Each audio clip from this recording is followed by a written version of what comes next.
Welcome in my channel. तो आज मैं कबीर की साखियाँ क्लास 9 का चैप्टर है जो उसका लेक्चर 2 लेके आई हूँ। ठीक है, तो आगे बढ़ने से पहले आप मेरे चैनल को सब्सक्राइब कर दीजिए प्लीज़, और बेल आइकन को भी प्रेस कर दीजिए ताकि हमारी सारी नोटिफिकेशन सबसे पहले आपको मिले। तो अब मैं आगे बढ़ूँगी। तो आज मैं बता दूँ कि हमारा गोल क्या होगा। आज हम क्या क्या पढ़ेंगे। आज हम साखियाँ एवं शब्द जो क्लास 9 क्षितिज का चैप्टर है, इसका हम फर्स्ट स्टैंजा पढ़ेंगे। लेक्चर 2 है ये। लेक्चर 1 अपलोडेड है जिसमें मैंने कबीर जी की जीवन परिचय को बताया है। तो वेलकम, हेलो बच्चों। आज हम फर्स्ट स्टैंजा को कवर करने वाले हैं। तो मैं आगे बढ़ना चाहूँगी। तो मैं बता दूँ कि फर्स्ट स्टैंजा में है मान सरोवर सुबह जल हंसा कीली कढ़ाई मुक्ता फल मुक्ता चुगे अब उड़ी अनत ना जाए। यहाँ पहले मैं बता दूँ यहाँ कवि कहना क्या चाह रहे हैं।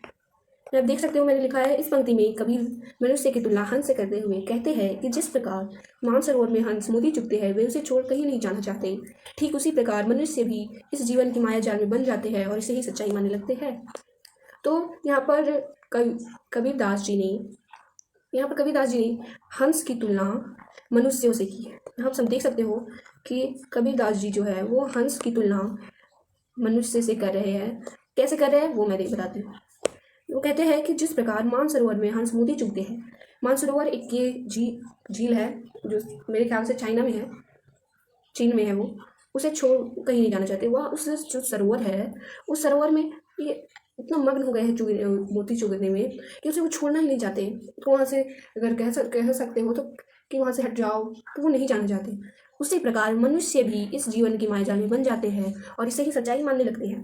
तो यहाँ कवि कहते हैं, कबीरदास जी कहते हैं कि मनुष्य भी उसी प्रकार है। उसे लगता है कि इस जीवन में माया जाल, इस जीवन की माया जाल में वो बन जाते हैं और उसे ही सच्चाई मानने लगते हैं।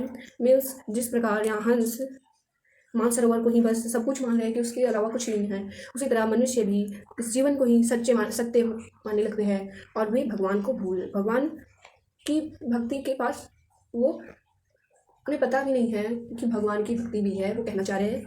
और यह कबीर जी जो है वो एक ऐसे लेखक है, एक ऐसे कवि है जो धर्म पे में भेदभाव नहीं करते हैं। मैंने उसके बारे में डिटेल में मैंने लेक्चर 1 में आपको एक्सप्लेन किया है।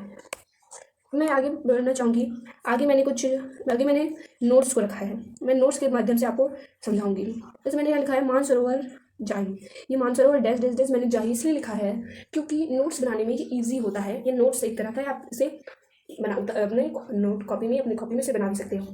तो मैंने यहाँ पर मानसरोवर का अर्थ लिखा है, आप देख सकते हो। मानसरोवर एक हिमालय पर स्थित एक सरोवर है। मीन्स एक झील है, सरोवर है। ठीक है, सुभर अच्छी तरह भरा हुआ, उज्ज्वल, हंस मीन्स हंसा मीन्स हंस, केली क्रीड़ा कर रहे हैं, मुक्ता फल मोती, मुक्ता मुक्त होकर आजाद, अनत अन्यत और कई। मैं एक बार इसको एक्सप्लेन करना चाहूँगी। यहाँ मैं आपको आगे बताई हूँ। मानसरोवर एक सरोवर है। यहाँ सुभर मैंने आपको यहाँ देख सकते हो, मैंने बताया है अच्छी तरह भरा हुआ उज्ज्वल मीन्स ये अच्छी जल से वो भरा हुआ है। हंसा मीन्स हंस, केली मतलब खेलते हैं, क्रीड़ा कर रहे हैं। मुक्ता फल मतलब मुक्ति, आप यहाँ देख सकते हो। मुक्ता फल मतलब मुक्ति, मुक्ता। अब आगे है मुक्ता मतलब होता है स्वतंत्र। अब उड़ी अनत ना जाए, अनत मतलब होता है अन्यत्र। तो यहाँ आप समझ सकते हो, डायरेक्ट अर्थ से ही, शब्दार्थ से ही समझ सकते हो कि मानसरोवर में जो है उस पूरे अच्छी तरह से जल से भरा हुआ है और वहाँ हंस क्रीड़ा कर रहे हैं। मुक्ता फल मुक्ता चुगे, स्वतंत्र होकर वो मोती चुग रहे हैं। और अब उड़ी अनत ना जाए मीन्स अब वो उड़ना नहीं चाहते यहाँ से, अब वो यहाँ से कहीं और नहीं जाना चाहते। ठीक है, मैं जैसे मैंने पहले बताया कि नोट्स है तो मैं इसमें आपको सब कुछ बताऊंगी, देख सकते हो। मैं यहाँ संदर्भ आपके पास लेके आई हूँ जिसको प्रसंग भी कह सकते हो। ठीक है, प्रस्तुत साखी हमारी पाठ्य पुस्तक क्षितिज के कवि कबीरदास द्वारा रचित साखियों से ली गई है। जैसे कि आप जानते हैं इस साखी में कबीरदास सांसारिक विषय जैसे लोभ, क्रोध, काम, मोह आदि से मुक्त व्यक्ति के बारे में बताते हुए कहते हैं कि इसका मैंने प्रसंग होता है मीन्स की थोड़ा पंक्ति के बारे में चैप्टर से रिलेटेड मीन्स वो कैसे लिया गया है ऐसे लिख सकते हो। ऐसा अगर आपसे पूछा जाए इसकी शब्दार्थ, इसका भावार्थ लिखो, तो आप ऐसे जब अगर लिखोगे तो मुझे पता है, जहाँ तक मेरा मानना है, आपको बहुत ही अच्छे नंबर मिलेंगे। तो अब आगे मैंने यहाँ बताया कि इस साखी में कबीरदास जी बता रहे हैं कि जो मुक्त व्यक्ति, जो लोभ क्रोध काम मोह आदि से मुक्त व्यक्ति के बारे में बताते हैं। मीन्स ये सब चक्कर में वो नहीं पड़ता है। मैं आगे बताती हूँ कि क्या आखिर कहना क्या चाह रहे हैं आखिर कवि। देख सकते मानसरोवर के लबालब, ये लबालब लिखा हुआ है। भरे जल में हंस क्रीड़ा कर रहे हैं, वे मुक्त भाव से सरोवर में से मोती चुग रहे हैं। उन्हें जल क्रीड़ा में इतना आनंद आ रहा है, उन्हें जल क्रीड़ा में इतना आनंद आ रहा है कि वे अब यहाँ से उड़कर अन्य कहीं नहीं जाएंगे। जैसे मैंने आपको पहले बता दिया, आशा यह है कि प्रभु भक्ति में लीन होकर परम आनंद में लीन है, वे मुक्त होकर मुक्ति का आनंद ले रहे हैं, अब वे उसे छोड़ कहीं नहीं जाना चाहते। देखिए मैंने आप सोच रहे होंगे कि मैंने यहाँ अलग बताया, वहाँ अलग बताई। तो मैंने अलग नहीं बताया, मैं बता रही हूँ कि एक जो कोई भी अगर साखी है या कुछ भी है इस तरह से देख सकते हो, मान लीजिए कोई दोहा टाइप का ही हो गया, कवि जो लिखते हैं, तो उसमें क्या होता है ना कि एक से अधिक अर्थ निकल सकते हैं। आप इसको जैसे रिलेट कर सकते हो, उसको रिलेट कर सकते हो। मैं यहाँ पर दो आपको बताऊंगी, और आप दोनों लिख सकते हो, दोनों में से एक लिख सकते हो, तो इट्स योर चॉइस। तो मैं यहाँ बता देती हूँ कि पहले तो मैंने बताया, आप देख सकते हो कि पहला मैंने बताया कि जो यहाँ बता रहे हैं कि एक मैंने बताया कि जो मनुष्य है वो कैसे हंस की तरह भी जीवन के मायाजाल में फंसे हुए हैं। और मैंने दूसरे में मैंने बताया आपको कि जिस तरह वो वहीं पर लीन है, जिस तरह हंस मानसरोवर में ही रहना चाहते हैं, उसी प्रकार जो प्रभु भक्त है वो भी भगवान के चरण में ही, भगवान के शरण में ही रहना चाहता है, और उसे वो छोड़कर कहीं नहीं जाना चाहता है। उसको इतना आनंद में मग्न है हंस की तरह कि वो कहीं जाना नहीं चाहता है। विशेष ये आखिर है क्या? अगर आप सोच रहे हैं तो मैं आपको बता देती हूँ, तो मैं इसको पहले मैं कंप्लीट कर लूँ। कबीर ने मनुष्य को सांसारिक मोह की बंधन से मुक्त होने की प्रेरणा दी है कि ठीक है। विशेष यहाँ पर 4 टॉपिक आएंगे, बता देती हूँ हर टॉपिक के बारे में। अब देख लीजिए, पहला तो शब्दार्थ हो जाएगा, ठीक है, और दूसरा आपका फिर संदर्भ हो जाएगा, ठीक है। तीसरी की बात करिए तो तीसरा आपका व्याख्या हो जाएगा। चौथी की बात करिए तो वो हो जाएगा आपका विशेष। क्लियर?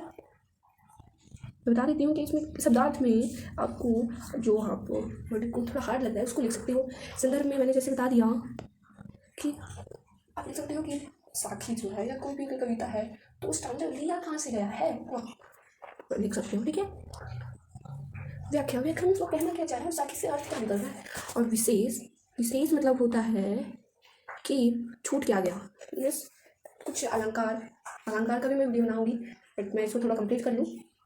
इसको मैं भी ये कविता वाला ही खंड लेकर चलूँगी, स्टोरी वाला मैं देखती हूँ, आप लोग का सपोर्ट मिलेगा तो मैं उसे भी अपलोड करूँगी, ठीक है। तो विशेष में आप लिख सकते हो कि उसको बताना क्या आखिर क्या चाह रहा है, उसको एक लाइन इसमें मैंने यहाँ लिखा है, मैंने यहाँ पर आपको दिया है। कबीर ने मनुष्य को सांसारिक मोह बंधन से मुक्त होने की प्रेरणा दी है।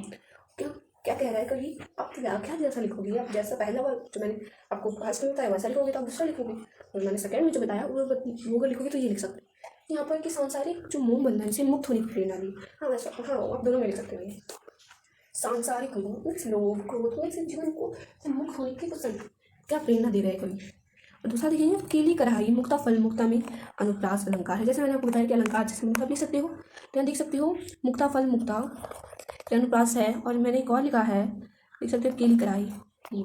ये क्यों है आपको पता होगा, अगर आप अनुप्रास अलंकार से परिचित है तो आपको पता होगा कि वर्ण अगर सबका पहला वर्ण अगर उसकी आवृत्ति हो रही है, बार बार रिपीट कर रहा है तो अनुप्रास अलंकार होगा। बस इसका सिंपल सा ही जो डिफिनेशन आप लिख सकते हो मुझसे, वरना आप लाइन भी कर सकते हो। तो यहाँ जैसे लिख सकते हो यहाँ भी का, यहाँ भी का, यहाँ भी माँ, यहाँ भी माँ, और कहीं भी ऐसा नहीं लिखा है, ठीक है।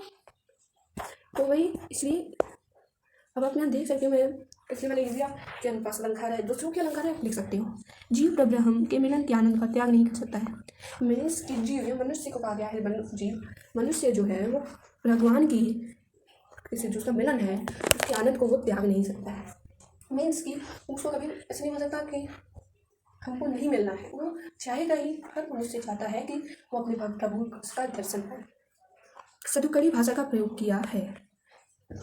ये सदुकड़ी भाषा जो है वो हिंदुस्तान में मेरे नॉलेज के अनुसार ये हिंदी हिंदी और कुछ भाषाओं को मिलकर इसको बनाया गया है, इसलिए इसे सदुकड़ी भाषा कहते हैं। आप इतना मीन्स हार्ड हार्ड नहीं लिख सकते हो, मैंने बस जस्ट एग्जांपल दिया कि आप कैसे टाइप कर लिख सकते हो, किस किस क्या क्या लिख सकते हो। जैसे बहुत सारे सवाल आएंगे, क्या ये लिख सकते हैं, किस भाषा का प्रयोग हुआ है। हाँ लिख सकते हो, अगर आपको आ रहा है तो आप लिख सकते हो। लेकिन जैसे मैंने यहाँ पर लिखा है, आपको ये पहली बार अगर सुने होंगे तो पहली बार मेरे हमको लग रहा है, तो आपके पास चॉइस है कि आपको जो आ रहा है वो लिख सकते हो, सब फोर्स नहीं है।